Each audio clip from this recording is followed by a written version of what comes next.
কিন্তু বিবেকানন্দের এমন ব্যক্তিত্ব ছিল কিন্তু কেউ দাঁড়াতে সাহস এবং তারা স্বামীজিকে মানতে রাজি হয়ে গিয়েছিল। স্বামীজি দুটো জিনিস মানতেন, একটা পাংচুয়ালিটি, একটা ডিসিপ্লিন। ডিসিপ্লিনের একটা উদাহরণ দিই আপনাকে। স্বামীজি দ্বিতীয়বার বিদেশ থেকে আসার পর মনে হলো যে গুরু ভাইরা সব মোটা হয়ে যাচ্ছে। যে মুহূর্তে মনে হলো সে মুহূর্তে তিনি মনে করলেন যে এদের ওয়ার্ডস নাচতে হবে। ডিসিপ্লিন না থাকলে এই প্রতিষ্ঠান তৈরি করা যেত না। স্বামীজি এক মিনিট বলতেন, স্বামী তো বিশ্বাস করতেন যে প্রিভিলেজ বন্ধ করে দাও। তুমি যে মুহূর্তে প্রিভিলেজ দেবে সেই মুহূর্তে তুমি গন্ডগোলে পড়বে। স্বামীজি বলতেন পাবলিক ম্যান, সাবধানে কথা কয়। স্বামীজি মানেই তো রামকৃষ্ণ মিশন।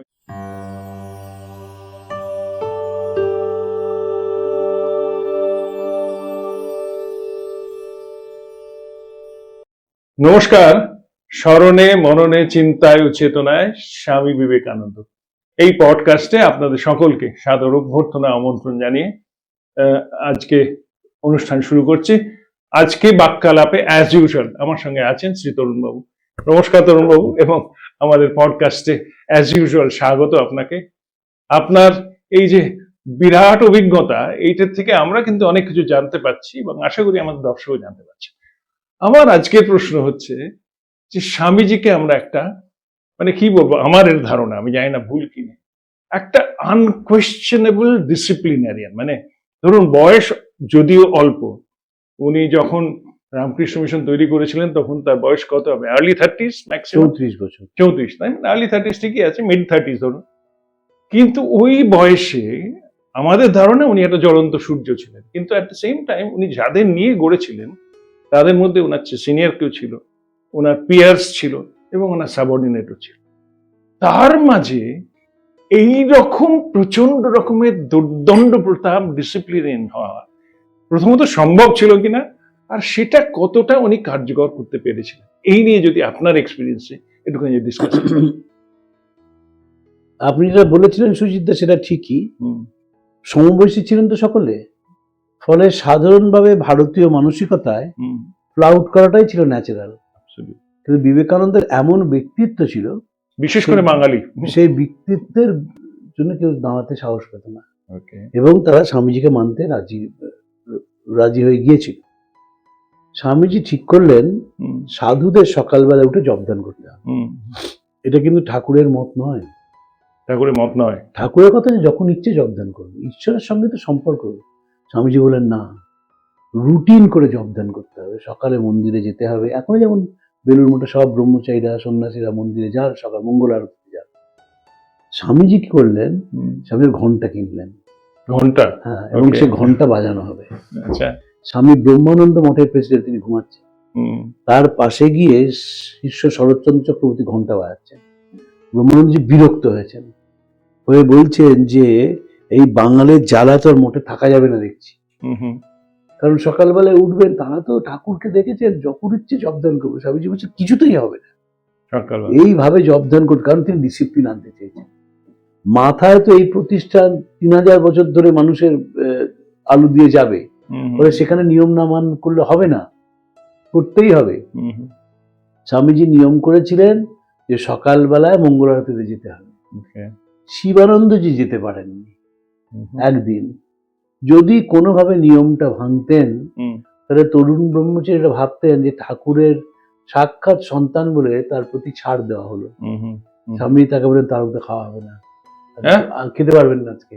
আচ্ছা, আপনি বলতেন তো বয়সে বড় ছিলেন, খেতে পারবেন না, ভিক্ষা করে আনতে হবে। নিজেও খেলেন না, সেই ভিক্ষা করে নিয়ে এলেন, তখন দুজনে খেলেন। কিন্তু একটা বিরাট শিক্ষা রইল যে আইন ভাঙলে কিন্তু কড়া শাস্তির মুখে পড়তে হবে। যে কোনো জিনিসেই ডিসিপ্লিনটা বড় কথা। স্বামীজি দুটো জিনিস মানতেন, একটা পাংচুয়ালিটি, একটা ডিসিপ্লিন। 5 মিনিটের দেরি করতেন না কোথাও। এবং কিভাবে সংঘ চালাতে হবে, কি সুন্দর চিঠি লিখেছিলেন বিদেশ থেকে, যে বাইরে থেকে যারা আসবে তাদের সঙ্গে দেখা করতে হবে, তারা চিঠি লিখলে তাদের উত্তর দিতে হবে। সেটা করবেন স্বামী অভেদানন্দজি, কালই তাই করবে। শরৎ সংঘটা চালাবে, সঙ্গের খুঁটিনাটি দেখবে, এবং যে কাগজটা বেরোবে সেটা দেখবে হচ্ছে স্বামী সদানন্দজি। এবং ট্রাইলিঙ্গুয়াল কাগজের কথা ভেবেছেন, সেটা দেখবে। এই করে ডিভিশন অফ ওয়ার্ক করে দিয়েছিলেন। কিরম ডিসিপ্লিন ছিলেন জানেন? স্বামীজি বিদেশ থেকে দেখে এসেছিলেন যে বাথরুমটা রোজ পরিষ্কার করতে হয়। আমাদের তো এখানে বালাই ছিল, আমরা সুচিতার কথা বলি, আমরা মন্দির থেকে পরিষ্কার করে কিন্তু ঘরটা পরিষ্কার করতাম। স্বামীজি সেই ঘরটা পরিষ্কার কথা বলছেন। তাই দেখবেন নিজে বাথরুমে পরিষ্কার করছেন, একটা ব্রহ্মচারী জল দিচ্ছে, নিজে বাথরুম পরিষ্কার করছেন। ব্রহ্মচারী নামটা ভুলে গেছেন, ভুলে গেছেন এই ক্যাবলা একটু বেশি জল দে। তখন সেই ক্যাবলা বলাতে সেই ছেলেটি একটু অফেন্ডেড হয়েছে। বলছে আরে ক্যাবলা বললে তুই মনে করছিস কেন? নাম তো একটা নামই, যেমন লোকে বলে বিবেকানন্দ। লঘু করে দিলেন, কিন্তু সেটা করেছিলেন। সব কিছু একেবারে নিয়ম করে করতে হবে। এবং বিদেশ থেকে চিঠি লিখছে, জল ফুটিয়ে খাবে তোমরা, মশারি টাঙিয়ে শোবে, কারণ ম্যালেরিয়াটা হচ্ছে একেবারে সাংঘাতিক দেশে প্রকোপ তার। বিদেশ থেকে এই 1900 সালে আমেরিকা থেকে লিখছেন যে মঠে কেউ এবার ম্যালেরিয়া আক্রান্ত, আমি খুব খুশি হয়েছি। ডিসিপ্লিনের একটা উদাহরণ দিই আপনাকে। স্বামীজি দ্বিতীয়বার বিদেশ থেকে আসার পর মনে হলো যে গুরু ভাইরা সব মোটা হয়ে যাচ্ছে। যে মুহূর্তে মনে হলো, সে মুহূর্তে তিনি মনে করলেন যে এদের ওয়ার্ল্ডস নাচতে হবে। আরেকটা কারণও ছিল যে এখন তো বলে সবাই যে সন্ন্যাসী প্রতিষ্ঠানে multi gym is mandatory. Gymnasium. কারণ এই যে স্ট্রেসটা হয় সারাদিন কাজের স্ট্রেস, যে স্কুল চালায়, যে কলেজ চালায়, যে হাসপাতাল চালায়, তার যদি এন্ডরফিন মাথা দিয়ে না বেরোয়, সে জব ধ্যানে বেরোয় না। এখন তো ফিজিক্যাল মুভমেন্ট কমে গেছে, বলে জিমনেশিয়াম মাস। সাউথের ফিজিক্যাল মুভমেন্ট স্বামীর সময়ও কমেছিল, তা তো সে অর্থে ফিজিক্যাল মুভমেন্ট ছিল না তাদের। ওয়ার্ল্ডস নাচতে হবে। এবং আরতির পরে এক ঘরে সব সাধুরা ওয়ার্ল্ডস নাচছে, উনি ঘরের বাইরে লাঠি নিয়ে বসে আছে। যে ভুল হলেই লাঠিটা গায়ে পড়বে। শারদানন্দজি চিঠি লিখলেন মাদ্রাজে স্বামী রামকৃষ্ণানন্দজি, ঠাকুরের যে কৃপা প্রতিদিন অনুভব করি, যে মোটা শরীরেও নাচতে গিয়ে পড়ে হাত পা ভাঙি না, আচ্ছা, কিন্তু নাচতে হয়েছিল শারদানন্দজিকে। ওই বিপুল শরীর, কিন্তু নাচতে হবে, তোরা মোটা হয়ে যাচ্ছিস সবাই। বিদেশে শারদানন্দজি বক্তৃতা দেবেন, ইংরেজি চমৎকার বলেন, হাত ছিটকে যায়, বলার সময় হাত ছিটকে যায়। স্বামী দেখেছিলেন বিদেশে হাত ছিটকে বক্তৃতা দেয় না, হাতগুলো সব স্পার্শে থাকবে, স্টেডি থাকবে। লাঠি নিয়ে বসে আছেন এবং বলছে শর্তা শালা, হাত সরে গেলেই মারবো। ওরে বাবা রে, ইংল্যান্ডে হাত সরিয়ে দিলেই মারবো। মহেন্দ্রনাথকে বলছেন যে কখনো কলার না পরে বেরোবি না।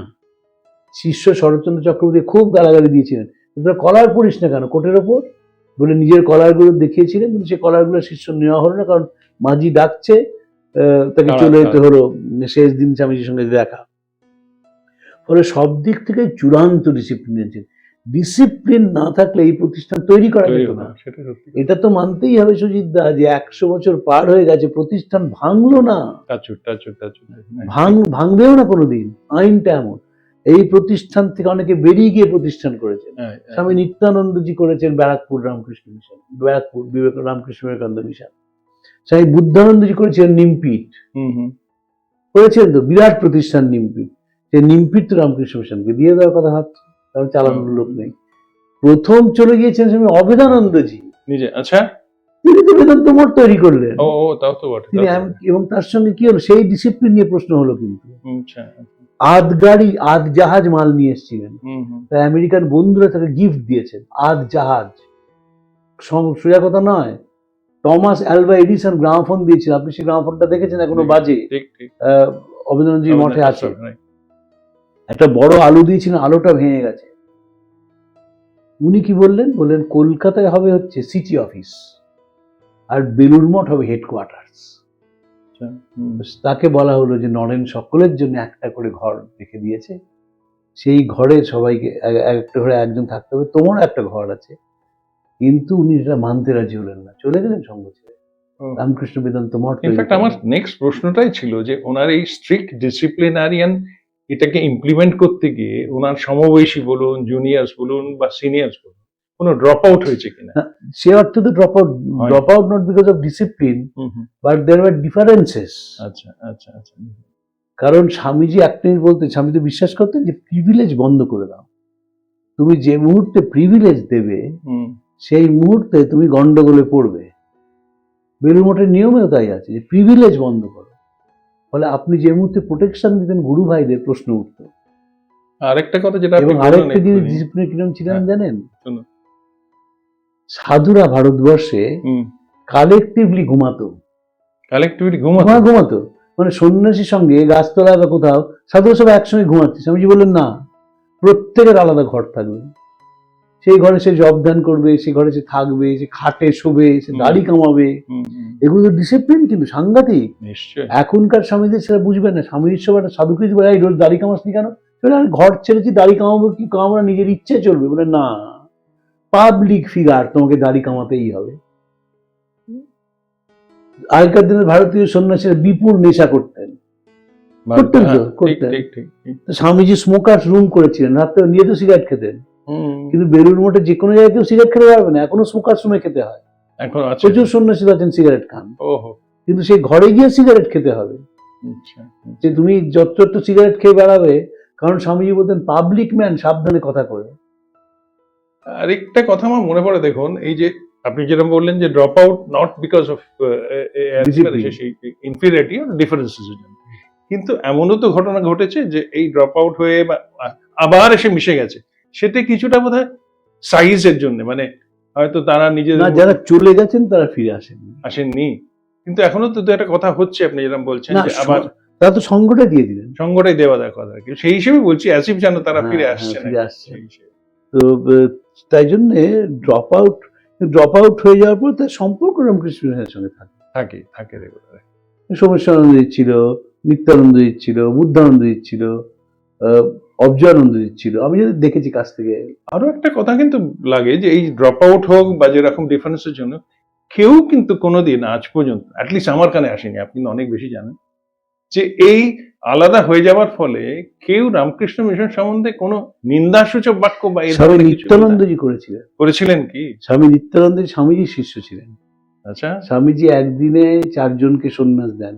স্বামী নিত্যানন্দ, স্বামী প্রকাশানন্দ, স্বামী বিরজানন্দ, স্বামী নির্ভয়ানন্দ। আচ্ছা, নিত্যানন্দজিকে যখন দীক্ষা দেন তখন সবাই বলেছিল একে দীক্ষা দিও না। আচ্ছা, মানবে না। তো নিত্যানন্দকে স্বামীজি বলে, দেখ আমরা না দেখলে কে দেখবে। সকলের বিরুদ্ধে দীক্ষা দিয়েছিলেন। নিত্যানন্দজি স্বামীজির জীবিত কালেই চলে যান। হ্যাঁ, চিৎকার করছেন যে আমি জানি সঙ্গ ঠিক, আমি পারলাম না। জানি না এর মানে এই প্রশ্নের কোনো উত্তর আছে কিনা, তবে ঘটনা হচ্ছে যে আমাদের এই এত প্রশ্ন জাগে, আমি জানি না এই প্রশ্নটা ঠিক করা হচ্ছে কিনা, যে রামকৃষ্ণ মিশন নিয়ে আমার এই প্রশ্নগুলো বোধহয় অবান্তর লাগছে না, কিন্তু আমাদের আলোচনা করছি স্বামীজিকে নিয়ে, কিন্তু স্টিল দেন মিশন এসেই যায় একচি কোনো ভাবে। হ্যাঁ, স্বামীজি মানেই তো রামকৃষ্ণ মিশন, স্বামীজি মানেই রামকৃষ্ণ, সেই জন্য। এবং সেখানে ডিসিপ্লিনটা করেছিলেন বলে এখনো চলছে এইভাবে। এখনো ঘড়ি ধরে 5 মিনিট দেরি কখনো হয় না। ভারতবর্ষের কোনো প্রতিষ্ঠান পাবেন না 6টায় অনুষ্ঠান মানে 6টায়। ওই বিপুল বন্যা দক্ষিণ কলকাতায় 1978 সাল, কেউ যেতে পারেনি। সাদেন এভিনিউ 1 মানুষ জল। ঠিক বুধবার দিন 6টার সময় লোকেশ্বরানন্দজির কথা বলতে কাজ শুরু হয়েছিল 2 জন শ্রোতাকে নিয়ে। এগুলো দেখবার মতন। রামকৃষ্ণ মিশনের টাইম, আমার মনে হয় এই ডিসিপ্লিন কিন্তু ইনহেরিটেড হয়েছে স্বামীজির থেকেই। একদম। বক্তৃতা আপনি ফার্স্ট হাফটা শেষ হবে ধরুন 1:30টায়, 1:30টাতেই শেষ হবে, এমন ভাগ করা আছে। প্রশ্নের মান তো প্রচুর মানে জমা রয়েছে, কিন্তু আমাদের নিজেদের সময়ের এতে মানে প্রতিবন্ধকতার জন্য প্রত্যেক দিনই আমাদের একটা সময় এই রাখতে হয়, সেই জন্য আজকে আমরা এইখানেই শেষ করছি। আশা করি আপনারা এনজয় করছেন, ভালো থাকবেন, নমস্কার।